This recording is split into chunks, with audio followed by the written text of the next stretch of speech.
अच्छा जी। तो स्कूल्स ऑफ साइकोलॉजी में हम लोग जो है ना वो सबसे पहले ये देखेंगे कि ये स्कूल जो है ना कोई भी वो तब डिवेल्प होता है, यानी जो है ना जब एक, प्लीज अपने माइक म्यूट करें।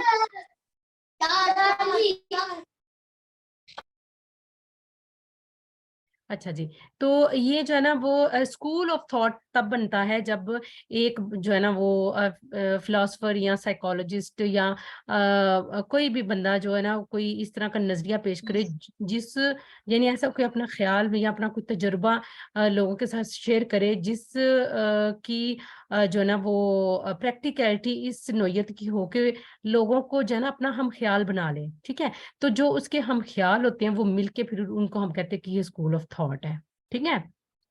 तो अब जो है ना जो साइकोलॉजी के जो स्कूल्स है ना, यानी ऐसे साइकोलॉजिस्ट जिनके जो है ना आपस में नजरियात मैच होते हैं। अगर एक बंदा जो है ना वो जो है ना स्पोक्समैन है, तो दूसरे जो है ना उन उसके हम ख्याल हों, तो इस तरह के जो लोग हैं, मतलब एक जो है ना वो ग्रुप है जो एक बंदा उनको लीड कर रहा है और बाकी उसके हम ख्याल हैं, तो उसको फिर कहते हैं कि ये स्कूल ऑफ साइकोलॉजी है, ठीक है।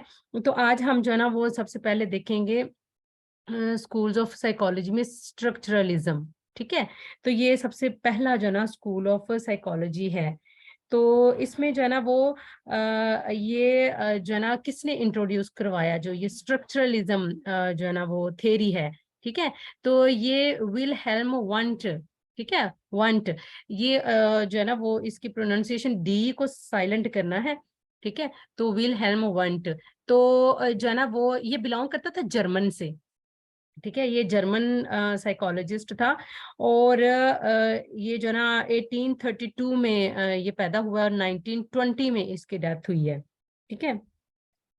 तो ये जो है ना वो इसने इवेलुएट किया था अपना स्कूल ऑफ साइकोलॉजी, ठीक है।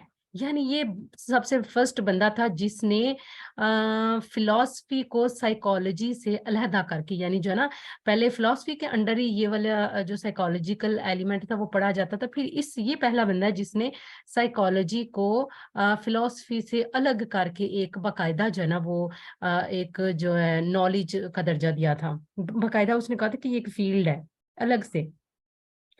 तो इसने जो है ना वो अपना फर्स्ट साइकोलॉजिकल जो इसने लेबोरेटरी जो है ना वो खोली थी, ठीक है। लेबोरेटरी इसने ओपन की, जो फर्स्ट साइकोलॉजिकल लेबोरेटरी थी। और ये लिप्जिंग में, ये एक जो है ना वो सिटी का नाम है, ठीक है। लिप्जिंग में इसने जो है ना वो 1879 में, ठीक है, 1879 में इसने जो है ना वो एक लेबोरेटरी ओपन की थी, साइकोलॉजिकल लेबोरेटरी, ठीक है। तो आपको पता है कि लेबोरेटरी जो है ना वो इस मकसद के लिए होती है कि वहां पे एक्सपेरिमेंट्स किए जाएं। तो फिर इसने जो है ना वो एक्सपेरिमेंट्स डेफिनेटली किए होंगे और उन एक्सपेरिमेंट्स को बेस बना के इसने फिर अपना एक पॉइंट ऑफ व्यू दिया और एक जो है ना वो इसने जो है ना थेरी दी, ठीक है।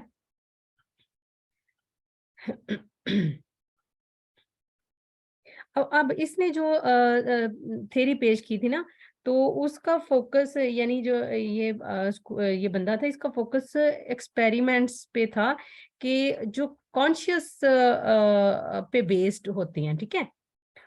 जिसके अंदर यानी जो ना कॉन्शियसनेस को इसने ज्यादा अहमियत दी। इसने कहा कि जो इंसान है ना वो जब उसका थिंकिंग प्रोसेस होता है या उसका जो माइंड है उसको जो या उसके ख्यालात हैं उसमें जो जो चीजें किरदार अदा करती हैं वो थॉट्स, फीलिंग्स एंड सेंसेशन और परसेप्शन और आइडियाज, यानी ये सारी एब्स्ट्रैक्ट नौयत की चीजें, जो उसके थॉट्स हैं, एक ह्यूमन बीइंग के जो थॉट्स हैं या फीलिंग्स हैं या उसके सेंसेशंस हैं, ठीक है, या उसकी परसेप्शंस हैं या आइडियाज हैं, ये सारी चीजें, इन चीजों को अलग अलग करके तो इंसान को परखा जा सकता है, ठीक है। उसकी साइकोलॉजिकल स्टडी की जा सकती है, किन किन चीजों को, थॉट्स को अलहदा से देख के, फीलिंग्स को अलहदा से स्टडी करके, सेंसेशंस को अलहदा से, और परसेप्शन और आइडियाज को अलहदा अलहदा करके, ठीक है। तो वो कहता था कि इनको एनालाइज किया जाएगा जब हम इनको जो है ना वो तोड़ेंगे, ठीक है ना, यानी सेपरेटली एक ह्यूमन बीइंग का हम जो है ना उसका उसके बिहेवियर की स्टडी करेंगे, उसको उसका साइकोलॉजिकल एक्सपेरिमेंट करेंगे। और वो किस बेस पे होगा कि ये जो उसकी थॉट्स हैं, उसकी फीलिंग्स हैं, उसकी सेंसेशंस हैं, उसके परसेप्शंस हैं और या उसके आइडियाज हैं, उनको अलग अलग करके उनको पार्ट्स में डिवाइड करके तो उनकी स्टडी करेंगे। ठीक है, इस तरह वो कहता है कि ये जब इस तरह स्टडी करेंगे इनको पार्ट्स में डिवाइड करके तो फिर हम लोग जो ना सही रिजल्ट्स वो विथड्रॉ कर सकेंगे।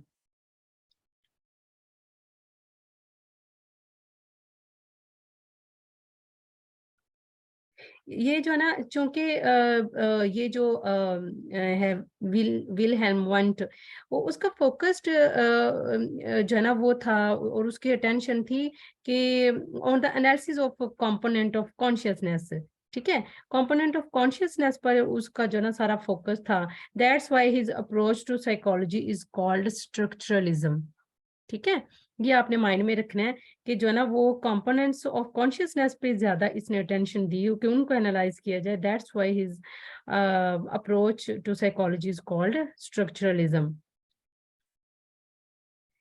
अच्छा, अब जो है ना इस ये जो बंदा था ये बड़ा इंटेलिजेंट था। ठीक है, इसने ये नहीं कि बस कोई हवा में तीर चलाए थे, बल्कि इसने जो ना ये जो एक्सपेरिमेंट यानी जो इसका पॉइंट ऑफ व्यू था, या इसने जो एक्सपेरिमेंट किया था, या इसने जो ये अपनी थ्योरी पेश की थी कि इंसान को अगर आपने परखना है, उसके बिहेवियर को एनालाइज करना है, तो फिर जो है ना उसकी जो थॉट्स हैं, आइडियाज हैं, उसकी फीलिंग्स हैं, उसके सेंसेशंस हैं, उन सबको आप डिवाइड करें। ठीक है, और ये बात वाकई ठीक है। अब देखें, फर्ज करें आपके सामने एक इंसान है, आपने आपका उससे जो है ना वो फर्स्ट टाइम जो है ना आमना सामना इस सूरत में हुआ वो किसी से लड़ाई कर रहा था।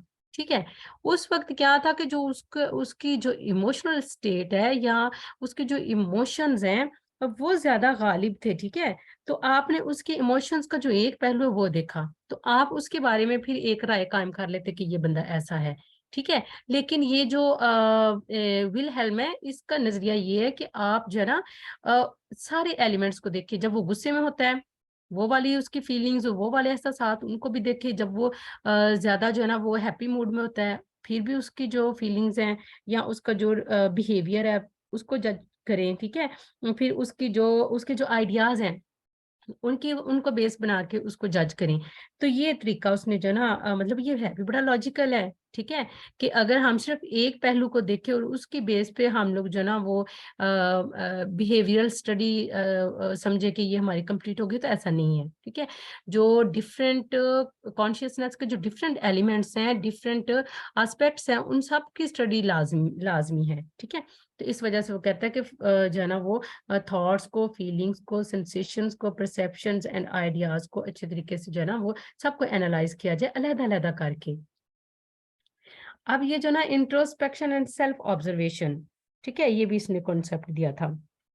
अब इंट्रोस्पेक्शन जो है ना ये है एग्जामिनेशन और observation of one's own mental and emotional process. अब देखिए, एक इंसान है, उसको जो है ना इंट्रोस्पेक्शन ये होता है कि एक इंसान बैठा हुआ है ना, तो उसको अपनी जजमेंट हो रही होती है कि उसकी किस टाइम पे वो डिजेक्टिव मूड में है, किस टाइम इमोशनली उसकी कौन सी स्टेट ऑफ माइंड है। ठीक है, तो इसको जो है ना ये कहते हैं कि इंट्रोस्पेक्शन है। ठीक है, और सेल्फ ऑब्जर्वेशन, ये इसने इसने कहा कि इंसान जो है ना वो जो अपनी एक इमोशनल स्टेट है या उसके थॉट्स हैं या फीलिंग्स हैं, सेंसेशंस हैं, परसेप्शंस हैं या आइडियाज हैं, वो खुद से भी जज कर सकता है और दूसरे भी उसको जज कर सकते हैं और उस जजमेंट की बेस पे वो स्टेटमेंट्स भी दे सकते हैं।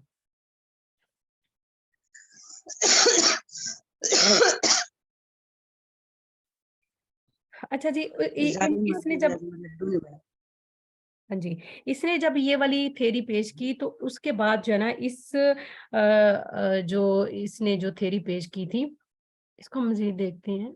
सेकंड, हाँ जी, जो वंट है ना, जो विलहेल्म वंट है, ठीक है, ये ही बिलीव्ड इन रिडक्शनिज्म। ठीक है, ये अब वर्ड जो है ना ये आप याद रखें, रिडक्शनिज्म।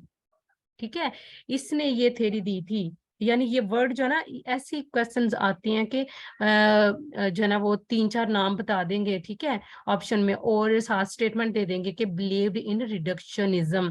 तो फिर आपने पढ़ा होगा तो डेफिनेटली आप फिर जो है ना वो राइट ऑप्शन ही क्लिक करोगे। तो रिडक्शनिज्म जो है ना ये एक थ्योरी है, और ये एक ऐसा आइडिया है that complicated behaviors and phenomena can be better explained by reducing them into small simple pieces। ठीक है, रिडक्शन यानी छोटे छोटे हिस्सों में तकसीम करना, रिडक्ट करना, ठीक है, चीजों को तोड़ के जो ना स्मॉल पीसेस में करना। तो अब इसका नजरिया ये था कि जब अगर जो है ना आइडियाज को बेटर एक्सप्लेन करना है तो उनको रिड्यूस करें, रिडक्शन करें उनकी, ठीक है, तो into small and simple pieces.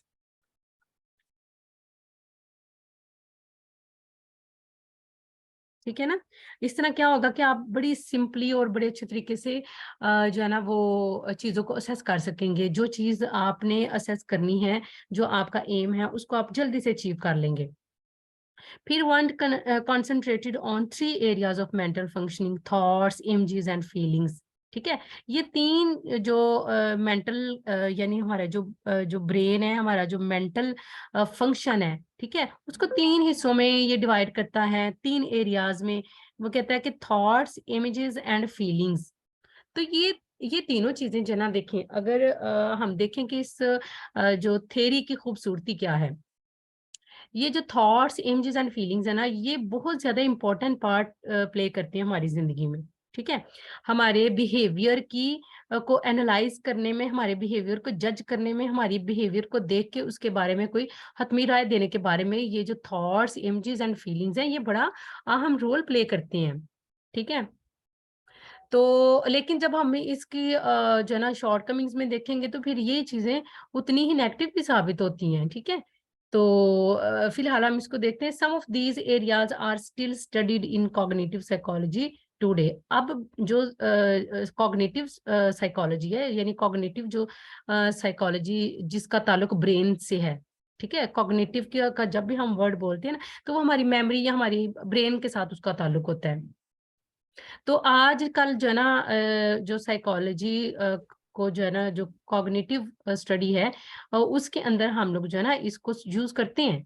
ठीक है, ये जो वंड की थ्योरी है, this means that the study of a perceptual process can be traced back to Wundt. ठीक है, Wundt's work stimulated interest in cognitive psychology. उसने जो है ना वो स्टिमुलेट किया था, हमें उभारा था कि इंटरेस्ट लें कॉग्निटिव साइकोलॉजी के अंदर। यानी ये फर्स्ट पर्सन था, he was the first person who throws light, जिसने जो है ना सबसे पहले ही इस बात पे रोशनी डाली कि जो हमारी हमारा बिहेवियर है ना, उसको जज करने के लिए जो हमारी कॉग्निटिव स्टेट है, ठीक है, या कॉग्निटिव साइकोलॉजी है, उसको स्टडी करना कितना जरूरी है। अच्छा, जब इसने जो ना अपनी थ्योरी पेश की, तो उसके बाद जो ना इसका जो फॉलोवर था वो था टीचनर। ठीक है, टीचनर, इसने फिर इसका जो इसके थॉट्स थे या इसके जो फिलॉसफी थी, जो इसकी साइकोलॉजिकल इसकी थ्योरी थी, उसको मजीद प्रमोट किया। इसने भी कहा था कि साइकोलॉजी जी है ना, वो साइंस ऑफ कॉन्शियसनेस है और द स्टडी ऑफ एक्सपीरियंस। ठीक है, he says that psychology is science of consciousness और स्टडी ऑफ एक्सपीरियंस। ठीक है, फिर उसने इसने भी सेम आइडिया दिया, इसने कहा दीज कैन बी ब्रोकन और एनालाइज्ड इनटू 3 बेसिक एलिमेंट्स। इसने भी कहा था कि इन ये जो कॉन्शियसनेस है, ठीक है, या एक्सपीरियंसेस हैं, इनको हम 3 हिस्सों में जरा डिवाइड कर सकते हैं: सेंसेशंस, फीलिंग्स एंड इमेजेस। ठीक है, such as memories and dreams. तो ये चीजें जो है ना, इनकी बेस पे हम लोग जो है ना वो एनालाइज कर सकते हैं। ठीक है, तो ये कॉन्शियसनेस से मुराद इसकी यही है कि ये sensation, feelings, images, memories and dreams. ठीक है, तो इसने जो है ना वो इसी को ही प्रमोट किया था, जो विलहेल्म की थ्योरी है उसको। इसी तरह जो है ना वंडर्ट और उसका जो फॉलोवर था, ठीक है, टीचनर जो है, knows as known as structuralist, इनको फिर स्ट्रक्चरलिस्ट कहा जाने लगा। They try to provide a systematic study of mind through the study of its structure, structure के जरिए से माइंड को जो है ना स्टडी करना इनका बेसिक आइडिया था। ठीक है, तो इन्होंने जो है ना वो इंट्रोस्पेक्शन जो है ना उसको मेन टेक्निक के तौर पे इन्होंने यूज किया था। ठीक है, they use introspection as the main technique.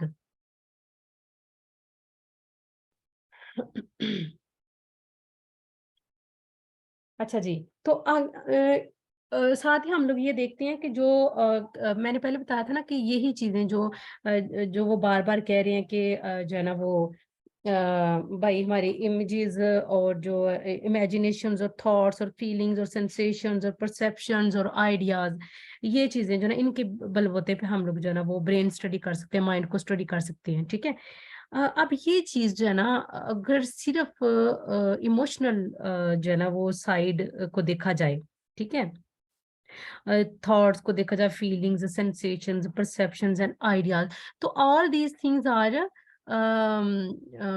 ये सारी चीजें जो है ना वो आपको कैसी लग रही हैं, मतलब जो है ना ये कोई कंक्रीट चीजें हैं या बस बिल्कुल ये ऐसी हैं कि इनको तो हम ना टच कर सकते हैं, ना इनको जो है ना देख सकते हैं, ना ही प्रैक्टिकली इनको ऑब्जर्व कर सकते हैं। तो फिर ये क्या क्या इन्हीं के बलबूते पे हम लोग जो है ना कोई भी थेरी या कोई भी जो है ना हम लोग आइडिया ऐसा पेश कर सकते हैं कि जिनको की मदद से हम दूसरों का अपना हम ख्याल बना लें। ठीक है, तो हम देखते हैं कि इसकी कुछ शॉर्ट कमिंग्स हैं, जिसमें यह है कि structuralism is criticised on the following grounds, कि structuralism is unable to cover all aspects of human behaviour. ये मैंने आपको पहले भी कहा था कि जो स्ट्रक्चरलिज्म है वो तमाम जो ह्यूमन बिहेवियर के एस्पेक्ट्स हैं उनको कवर नहीं कर रहा। ठीक है, अब ये देखिए ये सारी एब्स्ट्रैक्ट क्वालिटीज हैं, जो इमेजिनेशन है या हमारी थिंकिंग है या हमारी सेंसेशनल जो हमारी स्टेट है, ये सारी जो है ना ये बिल्कुल जो है ना वो ऐसी कंक्रीट नहीं है कि हम लोग उनकी बेस पे कोई चीज तजुर्बा कर सके। तो the isolation of such structuralism is unable to cover all aspects of human behaviour. ठीक है ना, तो ये है ह्यूमन बिहेवियर को जितने भी एस्पेक्ट्स हैं उनको ये कवर कर नहीं रही। ठीक है, the isolation of such important topics as motivation, individual differences and abnormal behaviour. ये देखिए, अब मोटिवेशन है, इंडिविजुअल डिफरेंसेस हैं या एबनॉर्मल बिहेवियर है, इनको कौन स्टडी करेगा जब हम अपनी स्टडी को जना वो सिर्फ जना वो बाउंड करेंगे अपनी सिर्फ जो थिंकिंग एबिलिटीज हैं या अपनी इमेजिनेशन या ड्रीम्स पे। ठीक है, तो फिर ये वाले जो इंडिविजुअल डिफरेंसेस या एबनॉर्मल बिहेवियर या जो है ना मोटिवेशंस, ये वाली चीजें जो है ना ये बैक पे चली जाएंगी। तो जब ये बैक पे चली जाएंगी तो वो प्रैक्टिकलिटी खत्म हो जाएगी। ठीक है,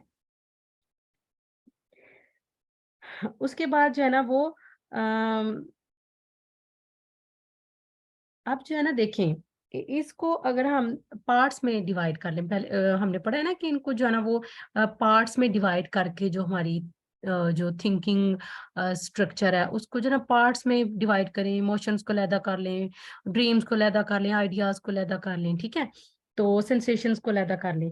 अगर हम इनको पार्ट्स में डिवाइड करें, ठीक है, तो जो प्रोसेस है, प्रोसेस जो हमारा मेंटल प्रोसेस है उसका क्या बनेगा, क्योंकि हमारा माइंड तो हर टाइम जो है ना वो प्रोसेस में रहता है, हर टाइम जो है ना वो फंक्शनिंग में रहता है। ठीक है, तो ये चीज जो है ना ये इसकी एक बहुत बड़ी इस पे एक क्रिटिसिज्म किया जाता है कि ये इसकी शॉर्ट कमिंग है। ठीक है, तो उसके बाद जो the introspection method used by the structuralist for studying behaviour can neither be regarded as objective. अब ये देखें, जब हम लोग सारी चीजें ही जो है ना वो अपनी स्टडी की बेस जो है ना ऐसी चीजों पे रख रहे हैं जो थॉट्स, आइडियाज, सेंसेशंस, ठीक है, उन पे बेस कर रहे हैं, तो उसमें फिर ऑब्जेक्टिविटी जो है ना वो नहीं पाई जाएगी, बल्कि क्या होगा कि वो सब्जेक्टिविटी का शिकार हो जाएंगी। ठीक है, तो ना ही वो रिलायबल होंगी ना वैलिड होंगी। ठीक है, ठीक है, तो अब जो है ना देखें अब जब हमने पीछे पढ़ा है ना कि जो इंसान है ना वो खुद भी अपने आप को बैठा हुआ जो है ना वो अपने आप को खुद भी जो है ना स्टडी कर सकता है, ठीक है, खुद भी स्टडी कर सकता है। लेकिन जब इंसान खुद अपने आप को स्टडी करके जब रिजल्ट्स देता है, तो क्या वो रिजल्ट्स सब्जेक्टिविटी पे बेस्ड होंगे या ऑब्जेक्टिविटी पे? डेफिनेटली सब्जेक्टिविटी पे बेस्ड होंगे। क्यों? क्योंकि कोई भी इंसान जो उसके नेगेटिव पहलू है कभी भी वो शो करना पसंद नहीं करेगा, ठीक है ना। इंसान के अंदर इतनी जरूरत है कि वो अपनी जो नेगेटिविटी है उसको शो करे।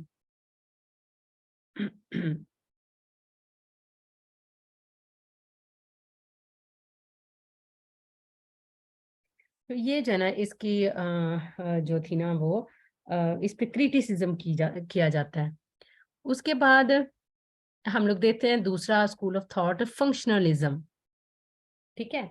वो स्ट्रक्चरलिज्म था। स्ट्रक्चरलिज्म में सिर्फ पता स्ट्रक्चर दिखाया गया है, ठीक है, सिर्फ स्ट्रक्चर के एक जो ना वो ब्रेन है या माइंड है, तो उसको उसकी स्टडी करने के लिए हम क्या करेंगे कि हम जो ना फीलिंग्स, थॉट्स, इमोशंस, आइडियाज उनको जो ना वो जज करेंगे, उनको पार्ट्स में डिवाइड करके उनकी स्टडी करेंगे, ठीक है। तो जो रिजल्ट्स आएंगे ना तो उनकी बेस पे हम लोग जो है ना वो कोई भी फैसला कर सकते हैं।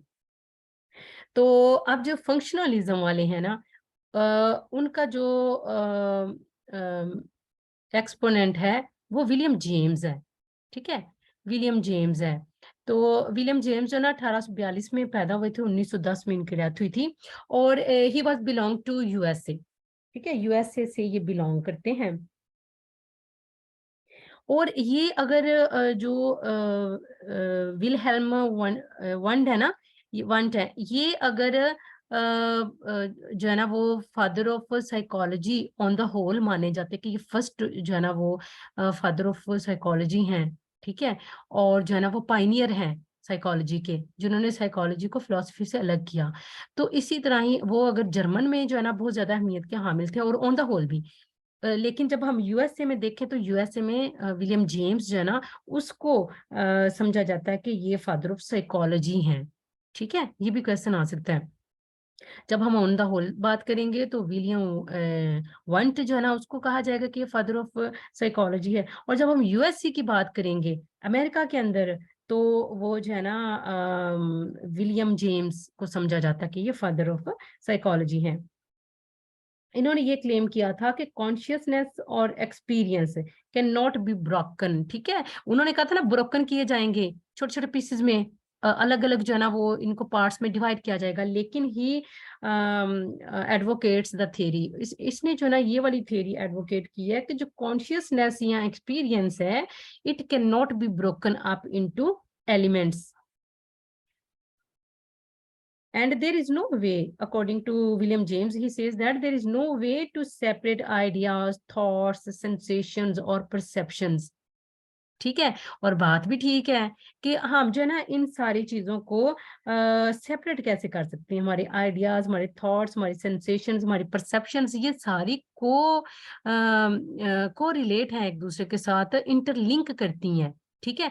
तो हम लोग कैसे जो है इनको अलहदा से करके ना, तो एक दूसरे से अलग करके पार्ट्स में डिवाइड करके या अलहदा अलहदा एलिमेंट्स में डिवाइड करके, तो उन्हें एज एन सेपरेट एलिमेंट जो है ना कैसे हम लोग स्टडी कर सकते हैं।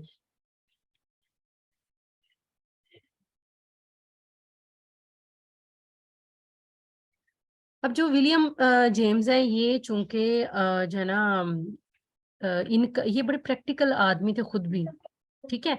तो he considered the mind to be a recent development in evolutionary process. इसने माइंड का एक नया तस्वर दिया था, ठीक है। इसने कहा था कि जो एवोल्यूशनरी प्रोसेस है ना उसकी एक जो है ना रिसेंट डेवलपमेंट है, ठीक है। He consider the mind to be a recent development in the evolutionary process. अच्छा, its function is to aid man's adjustment. अब जो माइंड है उसका फंक्शन क्या है? उसका फंक्शन ये है कि वो एडजस्टमेंट करता है टू हिज एनवायरमेंट, इंडिविजुअल की एडजस्टमेंट इन हिज एनवायरमेंट, ठीक है। कि इंडिविजुअल जो है उसको किस तरह अपने एनवायरमेंट के साथ एडजस्ट करना है, ठीक है। The mind is continuous and flowing unity. अब जो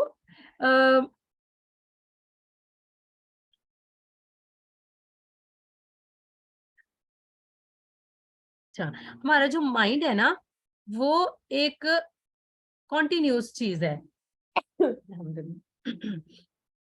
वो एक कॉन्टिन्यूस और फ्लोइंग यूनिटी है, ठीक है ना। और बात भी बिल्कुल आप खुद जो है ना वो देखे, जब हम उसको पढ़ते हैं उसके भी आइडियाज बिल्कुल ठीक है, ठीक है, लेकिन जब हम कंपैरेटिवली विलियम जेम्स को पढ़ेंगे तो जो उनकी उसकी शॉर्ट कमिंग्स हैं स्ट्रक्चरलिज्म की, वो हमें शो होती है, ठीक है, क्योंकि वो सारी बेस करती हैं जो है ना वो एब्स्ट्रैक्ट चीजों पे, ठीक है, एब्स्ट्रैक्ट आइडियाज पे। और जो विलियम जेम्स है ये खुद भी प्रैक्टिकल है और ये प्रैक्टिकलिटी को जो है ना वो एडवोकेट करता है, ठीक है। तो इसके जो है ना वो इसके अकॉर्डिंग जो है ना, एक तो हम ये कि माइंड को स्टडी करने के लिए उसको थॉट्स एंड फीलिंग्स और आइडियाज को बिल्कुल हम जो है ना वो सेपरेट नहीं करेंगे, ठीक है, उसको हम पार्ट्स में डिवाइड नहीं करेंगे, बल्कि उसे एज अ यूनिटी हम लोग स्टडी करेंगे। और माइंड जो है ना वो एक उसको इस तरह स्टडी करेंगे कि ये एक रिसेंट डेवलपमेंट है इन एवोल्यूशनरी प्रोसेस, ठीक है। और ये एक फ्लोइंग यूनिटी है, ये फ्लो है, फ्लो में है, ठीक है। ये नहीं है कि इसने जो है ना एक काम कर लिया और बस ये रुक गया, या एक एलिमेंट हमने इसका पढ़ लिया और ये बस इसका काम खत्म हो गया, बल्कि ये तो एक, और आपको पता है कि जब इंसान सोया होता है माइंड फिर भी जो है ना उसका वर्क कर रहा होता है, ठीक है। तो ये विलियम जेम्स का आइडिया बिल्कुल एग्जैक्ट है। वो कहते हैं कि हमारा जो माइंड है ना कॉन्स्टेंटली फॉर्जिंग एसोसिएशंस और जो है ना revising experiences, starting, stopping, jumping back and forth in time for adding to our functional abilities to adapt to our environment. हमारा माइंड हर टाइम जो है ना जंपिंग में होता है, स्टॉपिंग में होता है, ठीक है, स्टार्टिंग कर रहा होता है, एक्सपीरियंस कर रहा होता है, ठीक है, और चीजों को रिवाइज कर रहा होता है, मेमोराइज कर रहा होता है, ठीक है। तो जो है ना इस वजह से ये एक जो माहौल के साथ एक मुताबिकत है ना उसको पैदा कर रहा होता है, उसके माहौल के साथ एडजस्टमेंट को यकीनी बना रहा होता है जो हमारा माइंड है, ठीक है। तो इसलिए वो कहता है कि माइंड जो है ना उसको सेंस करने के लिए उसको हम लिमिटाइज नहीं करेंगे सिर्फ आइडियाज और फीलिंग्स और इमोशंस के साथ, ठीक है, बल्कि ये तो एक जो है ना वो ऐसा एक आला है जो हर वक्त काम में रहता है, ठीक है, हर वक्त एक्टिविटीज करता है, ठीक है, हर वक्त जो है ना डिफरेंट चीजों को जो है ना वो डिफरेंट रोल अपना प्ले कर रहा होता है, ठीक है। Functionalism is a psychological philosophy that describes the mind as a functional tool, ठीक है ना। ये माइंड जो है ना एक स्टैटिक चीज नहीं है कि हमने सिर्फ आइडियाज को देख लिया और हमारा काम हो गया, या सिर्फ इमोशंस को देख लिया या सेंसेशंस को या आइडियाज को, नहीं, बल्कि ये तो जो है ना एक फंक्शनल टूल है जो हर वक्त अपना काम करता रहता है, हर वक्त कुछ ना कुछ जो है ना रोल प्ले करता रहता है। तो that allows us to adapt to our environment, ठीक है। ये हमारे एनवायरनमेंट, अब जना जहानत की अगर तारीफ पढ़े ना, तो जहानत की तारीफ ये है कि जहानत ये है कि इंसान कितने अच्छे तरीके से अपने माहौल में एडजस्ट होता है और जो प्रॉब्लम्स है ना उनको सॉल्व आउट करता है, ठीक है। यानी प्रॉब्लम्स को फेस करके उनको सॉल्व आउट करके माहौल के अंदर या अपने अपने सोसाइटी के अंदर किस तरह जो है ना वो सरवाइव करता है कितनी खूबी के साथ, तो इसको जो है ना जहानत कहा जाता है।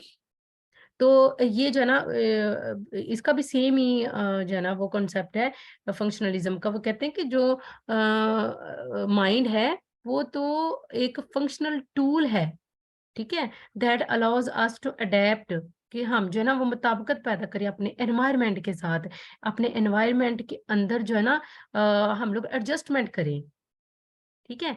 It poses that our mental states and behaviour are survival mechanisms in line with our inherent biological goals, ठीक है। वो कहते हैं कि ये एक सर्वाइवल मैकेनिज्म है, ये हमें सर्वाइव करने में हेल्प आउट करता है, ठीक है। जो हमारा माइंड है वो हमें जो है ना हमारी मेंटल स्टेट और हमारा बिहेवियर, ठीक है, हमारी मेंटल स्टेट और हमारा बिहेवियर ये सर्वाइवल मैकेनिज्म्स हैं।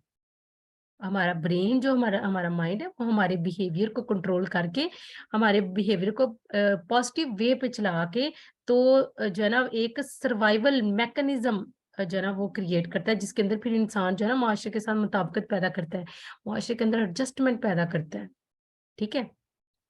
तो अब ये जो इसकी जो विलियम जेम्स की ये थ्योरी है जो फंक्शनलिज्म, उस ये बड़ी एप्लीकेबल है, एप्लीकेबल टू एवरीडे लाइफ। ठीक है।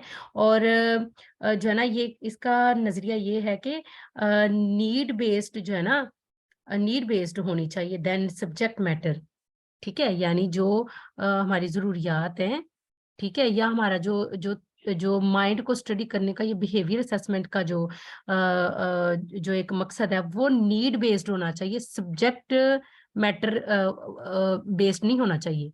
ठीक है। अच्छा जी, तो हम देखें ना इसको एजुकेशनल फील्ड में,